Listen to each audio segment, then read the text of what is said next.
दोस्तों मैं संदीप सर आप सभी का मुनेश्वर देवनंदन यादव महिला पीजी कॉलेज बिलरियागंज आजमगढ़ में स्वागत करता हूं। दोस्तों आज की वीडियो में हम बात करने वाले हैं equation reducible to homogeneous form. इसके पहले वाले वीडियो में दोस्तों हमने होमोजीनियस इक्वेशन पे एक न्यूमेरिकल प्रॉब्लम को कराया था।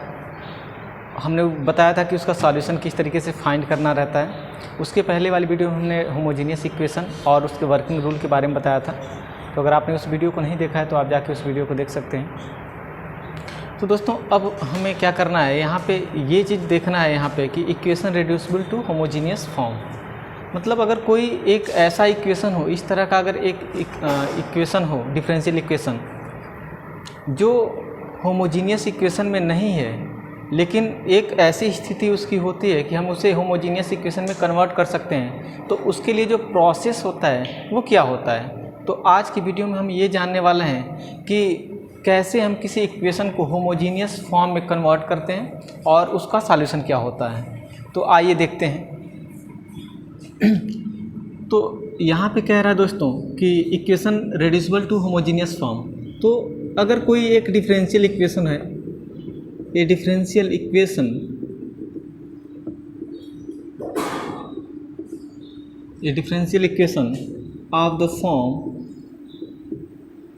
of the form dy by dx is equal to ax plus by plus c upon a1x plus b1y plus c1, where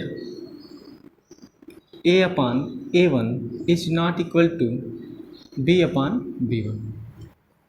तो दोस्तों अगर कोई इस तरह का डिफरेंशियल इक्वेशन हो तो इस प्रकार के डिफरेंशियल इक्वेशन को हम क्या कर सकते हैं, होमोजीनियस इक्वेशन में कन्वर्ट कर सकते हैं। तो यहाँ पे अगर आप इसको ध्यान से देखें इस डिफरेंशियल इक्वेशन को, तो इसमें एक बात है कि यहाँ पे a है, x की पावर 1 है। यहाँ पे ये ध्यान देना बहुत ज़रूरी है कि x की पावर 1 होना चाहिए। तो यहाँ पे a है, x की पावर 1 है, फिर प्लस b कांस्टेंट है और y की पावर 1 है। तो इसमें जो सबसे इम्पॉर्टेंट चीज़ है वो ये है कि x की पावर 1 होना चाहिए और y की पावर भी 1 होना चाहिए। तो ये सबसे इम्पॉर्टेंट चीज़ है। एंड यहाँ पे आपका कांस्टेंट में चाहे जो हो, a b c की जगह आपका कुछ भी हो सकता है, बट यहाँ पे x की पावर 1 y की पावर 1 ये बहुत ज़रूरी है। प्लस यहाँ पे कोई कांस्टेंट है c अपान यहाँ पे है a1x, मीन्स यहाँ पे x की पावर 1 है, प्लस b1y प्लस c1। तो यहाँ पे a1 b1 c1 कांस्टेंट है, यहाँ पे a b c कांस्टेंट है। शर्त यहाँ पे दिया है where a upon a1 is not equal to b upon b1। In case जब आप क्या करेंगे, यहाँ पे जो x का कोफिशिएंट है, यानी x का कोफिशिएंट यहाँ पे a है, तो इस a में यहाँ के x के कोफिशिएंट से जब हम डिवाइड करेंगे तो आपका आएगा a अपान a1। और उसी तरीके से यहाँ पे y के कोफिशिएंट यानी b में हम यहाँ के y के कोफिशिएंट से क्या करेंगे, डिवाइड करेंगे, तो यहाँ पे आपका आएगा b अपान b1। तो ये हमें चेक करना रहेगा कि क्या ये दोनों बराबर आ रहे हैं। अगर बराबर नहीं आ रहे हैं, अगर ये इक्वल नहीं आ रहे हैं, तो उसके लिए जो प्रोसेस होगी मैं बता रहा हूँ कि उसको किस तरीके से हमें सॉल्व करना है। बट अगर जैसे ही अगर ये इक्वल आ जाता है तो उसके लिए एक अलग से प्रोसेस होती है उसको सॉल्व करने के लिए। तो फिलहाल अभी हम लोग क्या करते हैं, इसको जानते हैं कि a upon a1 is not equal to b upon b1 अगर आ जाए तो उस दौरान इस तरह के डिफरेंशियल इक्वेशन को सॉल्व करने का जो तरीका है वो क्या होगा। दोस्तों हमने आपको बताया था होमोजीनियस इक्वेशन में कि जो न्यूमरेटर होता है, डिनोमिनेटर होता है, उसमें हर एक टर्म की जो डिग्री होनी चाहिए वो सेम होनी चाहिए। तो हर एक टर्म की डिग्री सेम का मतलब हमने कहा था कि दोनों यानी न्यूमरेटर और डिनोमिनेटर दोनों एक तरह के होमोजीनियस फंक्शन होने चाहिए। तो ये भी होमोजीनियस फंक्शन होना चाहिए, ये भी होमोजीनियस फंक्शन होना चाहिए, वो भी सेम डिग्री का होना चाहिए। तो अगर ऐसा अगर है तब तो हम क्या करेंगे, जो हमने डिफरेंशियल इक्वेशन आप होमोजीनियस इक्वेशन के बारे में जो हमने बताया था उसका जो वर्किंग रूल है उसके द्वारा हम लोग क्या करेंगे, सॉल्व कर लेंगे। बट अगर आपका होमोजीनियस फंक्शन न्यूमरेटर और डिनोमिनेटर नहीं है तो हम क्या करेंगे। तो दोस्तों अगर आप यहाँ पे देखें x की पावर 1 है, y की पावर 1 है, बट यहाँ पे c कांस्टेंट है, यहाँ पे कोई वेरिएबल नहीं है। तो अगर यहाँ पे कोई वेरिएबल नहीं है तो हम यहाँ पे कह सकते हैं कि यहाँ पे इसकी डिग्री, इस टर्म की डिग्री 1 है, इस टर्म की डिग्री 1 है, और यहाँ पे चूँकि ये कांस्टेंट है तो इस कांस्टेंट में कोई भी वेरिएबल शामिल नहीं है। इसका मतलब ये हम कह सकते हैं कि यहाँ की जो डिग्री है इस टर्म की वो 0 है। उसी तरीके से दोस्तों यहाँ पे भी हम देख सकते हैं कि a1x है, तो a1x इस टर्म की डिग्री 1, इस टर्म की डिग्री 1, बट इस टर्म की डिग्री जो है वो 0 हो जाएगी। तो कहने का मतलब ये है कि अगर इस टर्म की डिग्री अगर 1 होती तब आपका ये होमोजीनियस इक्वेशन होता, होमोजीनियस फंक्शन होता, और ये अगर आपका ये वाला अगर इस टर्म की डिग्री अगर 1 होती, इन सब की तो है ही, तो आपका ये होमोजीनियस फंक्शन होता। इन केस जब ये दोनों होमोजीनियस फंक्शन होते तो ये एक तरह का आपका होमोजीनियस इक्वेशन हो जाता, बट ऐसा कुछ भी नहीं है यहाँ पे। अगर दोस्तों अगर आप एक चीज़ ध्यान से देखें, अगर हम इस चीज़ को अगर हटा दें, एलिमिनेट करें यहाँ से, बस ये, तो अगर मैं अब आपसे पूछूं कि ये कैसा इक्वेशन है, तो आप बहुत आसानी से कह सकते हैं कि ये एक तरह का होमोजीनियस इक्वेशन है। तो ax प्लस बी वाई, इस टर्म की डिग्री 1, इस टर्म की डिग्री 1, यहाँ पे भी आप देख रहे हैं कि इस टर्म की अलग अलग टर्म की जो डिग्री है वो 1 है। इट मीन्स ये एक तरह का क्या हो जाएगा, होमोजीनियस इक्वेशन हो जाएगा। बट इस तरह के प्रोसेस यहाँ पे जो दिया गया है आपको ये डिफरेंशियल इक्वेशन, यहाँ पे ऐसा कुछ नहीं है।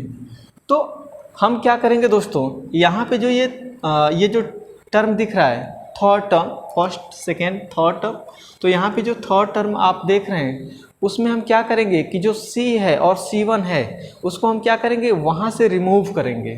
तो रिमूव अगर कर दिए हम इसको, c और c1 को अगर यहाँ से अगर हम हटा दिए तो बस यही बचेगा इस तरह से कुछ। तो आप कहेंगे कि वो एक तरह का होमोजीनियस इक्वेशन हो जाएगा, और अगर वो होमोजीनियस इक्वेशन हो गया तो आप सॉल्व कर सकते हैं। नेक्स्ट चीज़ आप क्या करेंगे दोस्तों, ये चीज़ बहुत ध्यान रखने वाली है कि आप ये देखेंगे कि यहाँ पे कि a/a1 और b/b1 जो दोनों हैं वो इक्वल नहीं होने चाहिए। तो आइए देखते हैं कि हम क्या करते हैं इसके आगे। तो ए differential equation of the form this can be reduced to a homogeneous form। तो यहाँ पे हम कह रहे हैं कि इस तरह का जो डिफरेंशियल इक्वेशन है, इस तरह के डिफरेंशियल इक्वेशन को हम क्या कर सकते हैं, होमोजीनियस फॉर्म में रिड्यूस कर सकते हैं bye taking new variables x and capital Y। तो हम यहाँ पे कह रहे हैं कि इस तरह के डिफरेंशियल इक्वेशन को आप क्या कर सकते हैं, आप होमोजीनियस फॉर्म में कन्वर्ट कर सकते हैं। बट उसके लिए करना क्या है कि आपको दो नए अलग अलग तरह के आपको वेरिएबल चूज करना है। तो यहाँ पे हमने लिखा है कि homogeneous can be reduced to a homogeneous form by taking new variables x and y। तो x और y को हम क्या कर रहे हैं, यहाँ पे न्यू वेरिएबल के रूप में चूज कर रहे हैं। तो यहाँ पे आपने स्मॉल x y का यूज किया है, और जो हम यहाँ पे नया वेरिएबल यहाँ पे ले रहे हैं वो कैपिटल X और कैपिटल Y है दोस्तों। तो हम कैसे चूज करेंगे, सच दैट तो हम x y को चूज कर रहे हैं तो हम क्या कहेंगे कि such that x is equal to small x is equal to हमको सपोज करेंगे कैपिटल X प्लस H। तो यहाँ पे हमने जो न्यू वेरिएबल लिया है x लिखा एंड प्लस H। तो यहाँ पे दोस्तों जो H है वो H आपका कांस्टेंट है, कांस्टेंट मीन्स कोई रियल नंबर होगा, and y is equal to आप फिर नेक्स्ट जो न्यू वेरिएबल है उसको आप यहाँ पे चूज करके लिखेंगे y प्लस k। तो यहाँ पे H और k की जगह आप क्या कर सकते हैं, कोई आप कांस्टेंट यहाँ पे यूज कर सकते हैं। ABC को हमने यहाँ पे लिखा है इसलिए हम यहाँ पे ABC का इस्तेमाल नहीं कर रहे हैं, तो हम यहाँ पे H और K का इस्तेमाल कर रहे हैं। तो आप यहाँ पे समझेंगे कि जो H है और K है ये दोनो क्या होंगे, कांस्टेंट होंगे। हम यहाँ पे लिख भी दे रहे हैं where H and K are constant. तो H एंड K जो होगा वो क्या हो जाएगा, कांस्टेंट। तो हम यहाँ पे इस तरीके से यहाँ पे x बराबर x प्लस H, y बराबर y प्लस K हमने यहाँ पे लिया है। अब हम क्या करेंगे, इसी रिजल्ट के सहारे हम क्या करेंगे, इसको हम लोग होमोजीनियस फॉर्म में कन्वर्ट करेंगे। तो दोस्तों अगर आप इसको ज़रा सा ध्यान से देखें तो यहाँ पे हमें किसकी ज़रूरत है, यहाँ पे dx की ज़रूरत है और यहाँ पे dy की, मीन्स हमें चाहिए dy बाई dx। और दूसरी चीज़ x की वैल्यू यहाँ पे जो x है और y है इस x की जगह आप इसका इस्तेमाल करेंगे, इस y की जगह आप इसका इस्तेमाल करेंगे। मीन्स हम चाह रहे हैं कि जो यहाँ पे स्मॉल एक्स वाई दिख रहे हैं, जो वेरिएबल है स्मॉल एक्स वाई, हम चाह रहे हैं कि वो पूरी तरह से एक नए वेरिएबल में पूरी तरह से कन्वर्ट हो जाए। तो अगर ये पूरी तरह से कन्वर्ट करना है तो हम क्या करेंगे, हम कहेंगे अगर हम इसका डिफरेंशिएशन एक बार कैपिटल एक्स के रिस्पेक्ट में करें, तो अगर हम इसका या कैपिटल एक्स के रिस्पेक्ट में डिफरेंशिएशन करेंगे तो आप देखेंगे कि small D X upon D capital x हो जाएगा ऐसे। यानी हम चाह रहे हैं कि इसका आप एक्स के रिस्पेक्ट में, कैपिटल एक्स के रिस्पेक्ट में डिफरेंशिएशन करें, तो आप पाएंगे कि यहाँ पे इस कैपिटल एक्स का जो डिफरेंशिएशन है इसी के रिस्पेक्ट में जब करना होगा तो वो 1 देगा, this will be 1 and plus and H का जब डिफरेंशिएशन करेंगे तो एच कांस्टेंट है तो उसका डिफरेंशिएशन 0 आएगा, मीन्स यहाँ पे आपका 1 आएगा। या हम इसको कह सकते हैं कि ये d x is equal to D capital x आ जाएगा। तो आपको ये चीज़ समझ में आया होगा कि D X upon D x is equal to अगर 1 है तो डी एक्स बराबर डी एक्स कैसे आया है। तो हम यही डायरेक्ट यूज करेंगे। तो यहाँ पे हम लिख सकते हैं therefore D x is equal to D X and D Y is equal to, अब यहाँ पे जैसे आपका ये आया है D x is equal to D X, उसी तरीके से आप कह सकते हैं कि डी वाई इजिकल टू आपका आ जाएगा डी कैपिटल वाई, तो डी वाई इजिकल टू आपका डी वाई आ गया। अब अगर इतना आ गया तो हम कह सकते हैं सो दैट तो आप कह सकते हैं कि तब हमें D Y by D X अगर चाहिए, D Y by D X small D Y upon small D x is equal to D capital Y upon D capital X. तो हमने क्या किया, डी वाई की जगह ये यूज कर लिया और डी एक्स की जगह ये यूज कर लिया। तो इसकी जगह हम क्या कर सकते हैं, इतना लिख सकते हैं। अब हम क्या करेंगे दोस्तों, जो भी आप यहाँ पे देख रहे हैं ये वैल्यूज, हम इन सारी वैल्यूज को हम क्या करेंगे यहाँ पे सब्स्टिट्यूट करेंगे। तो हम कहेंगे देयरफॉर, इसलिए therefore D Y by D X की जगह आप इसका इस्तेमाल करें, तो D capital Y upon D capital X is equal to A small X की जगह आप लिख सकते हैं capital X plus H plus B, और y की जगह आप लिख सकते हैं capital Y plus C, plus C को अपनी जगह रहने दें अपान, इसी तरीके से हम यहाँ पे कहेंगे a1 x plus H plus p1 y plus k plus c. तो हमने क्या किया, ये लिख लिया है। अब थोड़ा सा अगर हम इसको और सिंप्लीफाई करें तो ये आपका आएगा, आप क्या कर सकते हैं, इसका प्रोडक्ट कर सकते हैं, इसके सामने यहाँ पे ऐसे कर लें ax plus ah plus by bk plus c upon a1x a1h plus b1y plus b1k plus c1। तो हमने क्या किया, जनरली इसको मल्टीप्लाई किया, थोड़ा सा सिंप्लीफाई कर लिया है। अब हम क्या करते हैं, अब हम इसको आगे लिखते हैं or D Y upon D x is equal to, अब आप एक चीज़ यहाँ पे कर सकते हैं कि जो वेरिएबल वाले टर्म हैं जैसे ए एक्स है बी वाई है, अब हम क्या कर रहे हैं, इनको एक साथ कर रहे हैं, और जो कांस्टेंट है उनको हम एक साथ कर रहे हैं। कांस्टेंट क्या है, ए एच कांस्टेंट है, H constant, a constant, it means इनका जो प्रोडक्ट होगा वो कांस्टेंट होगा। ये कांस्टेंट, ये भी कांस्टेंट, ये भी कांस्टेंट। तो कांस्टेंट वाले टर्म को हम क्या कर रहे हैं, एक जगह लिख रहे हैं, और बाकी वेरिएबल वाले टर्म को एक साथ लिख रहे हैं। तो यहाँ पे हम कर रहे हैं a x plus b y plus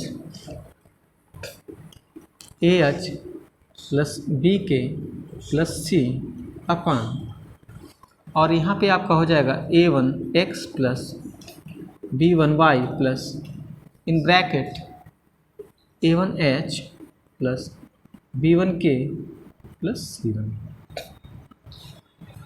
अब ये आ गया दोस्तों। अब हम क्या करेंगे, अब इस टर्म को हम इस टर्म को क्या करेंगे, जीरो के बराबर करेंगे। तो जीरो के बराबर तभी होगा जब एच और के की वैल्यू आप क्या करेंगे, कुछ ऐसा चूज करें कि ये इसको जीरो बना दें। तो एच और के की वैल्यू आपको इस तरह से चूज करना है कि इस पूरे रिजल्ट को वो क्या बना दे, जीरो बना दें। जैसे दोस्तों आइए थोड़ा सा हम लोग समझते हैं, कोई एक एग्जांपल लेके। मान लीजिए कि यहाँ पे जो ए है, ए की जगह हम मान लीजिए 2 ले रहे हैं, और यहाँ पे एच है plus 3 plus 5 is equal to मान लीजिए कुछ है। तो अगर हम कहें कि इसके बराबर आपको जीरो लाना है, इसके बराबर आपको क्या करना है, जीरो लाना है, तो आप इसके बराबर जीरो लाएंगे तो आपको एच और के की वैल्यू क्या करना होगा, चूज करना होगा। तो एच और के की वैल्यू आप क्या चूज करें कि ये जो पूरा रिजल्ट है वो जीरो के इक्वल आ जाए।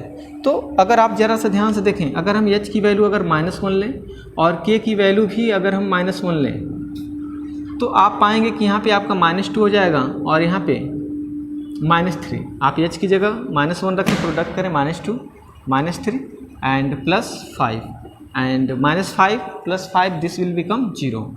तो यहाँ पे जब ये इक्वेशन हम देख रहे हैं तो हम एच और के की वैल्यू इस तरीके से चूज कर रहे हैं कि ये पूरे रिजल्ट को वो जीरो बना दे रहा है। तो यहाँ पे भी हम दोस्तों यही काम करेंगे कि इस पूरे रिजल्ट को जीरो बनाएंगे। ऐसा हम क्यों कर रहे हैं, क्योंकि अगर हम इसको जीरो बना देते हैं, इसको भी जीरो अगर हम कर देते हैं, दोनों को अगर हम जीरो कर देते हैं, तो ये पूरा टर्म जो है, ये पूरा टर्म आपका क्या हो जाएगा, हट जाएगा, रिमूव हो जाएगा यहाँ से।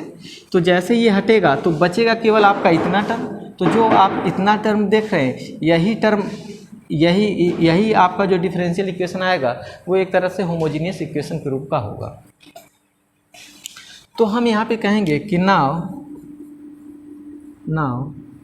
We can choose H and K such that,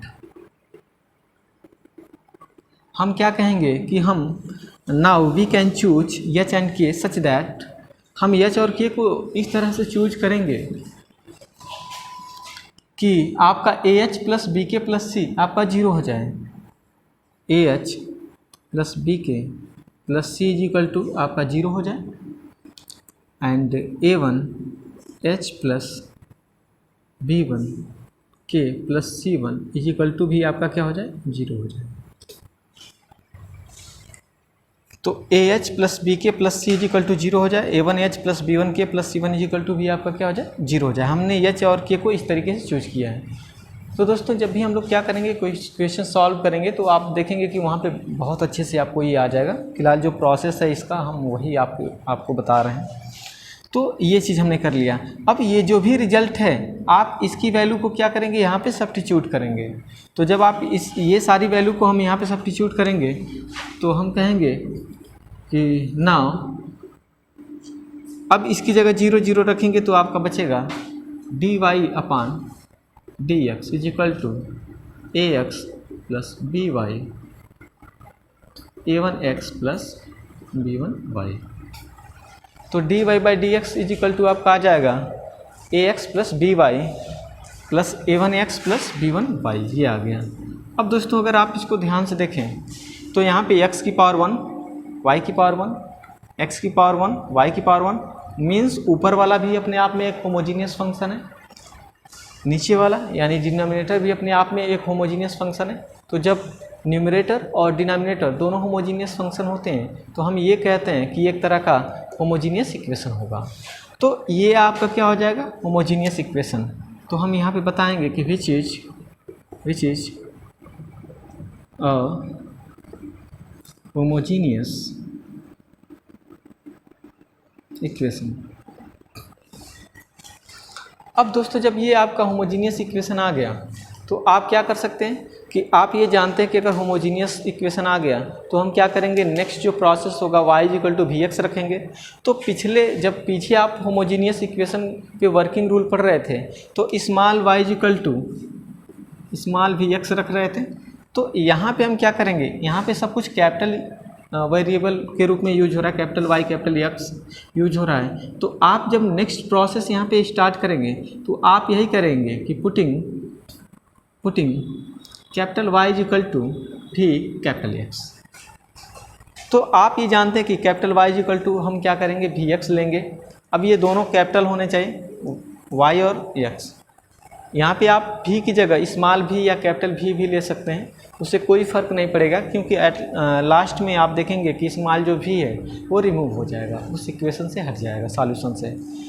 तो आप y equal to V X रखेंगे, और यहाँ पे y equal to V X रखने के बाद आप क्या करेंगे, यहाँ पे एक बार डिफ्रेंशिएशन कर लेंगे इसका। तो डिफ्रेंशिएशन जब करेंगे तो ये आप देखेंगे कि dy by D x is equal to आपका आ जाएगा v प्लस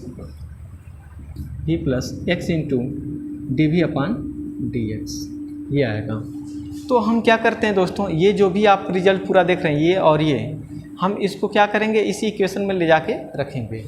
तो जब हम इसको यहाँ पे ले जाके रखेंगे तो फिर क्या करेंगे, उसको जो भी आएगा उसको हम लोग वेरिएबल सेपरेबल फॉर्म में कन्वर्ट करेंगे। जब वहाँ पे वेरिएबल सेपरेबल फॉर्म में कन्वर्ट हो जाएगा तो हम क्या करेंगे, उसका इंटीग्रेशन करेंगे, और जब हम उसका इंटीग्रेशन कर लेंगे तो लास्ट में हम क्या करेंगे, v को रिप्लेस करके v की जगह y बाई एक्स का इस्तेमाल करेंगे। तो यहाँ से दोस्तों ये जो भी मैं बता रहा हूँ होमोजीनियस इक्वेशन के बाद का, वो सब कुछ हमने उस पर एक स्पेशली एक वीडियो बनाई है। तो आप उस वीडियो को ज़रूर जाके देखें, क्योंकि अगर आप उसको देखते हैं तो आपको ये प्रोसेस पूरी तरीके से समझ में आ जाएगा। तो दोस्तों आपने देखा कि ये काफ़ी ईजी है, आपको ये समझ में आया होगा। तो ये आपको समझ में आया होगा।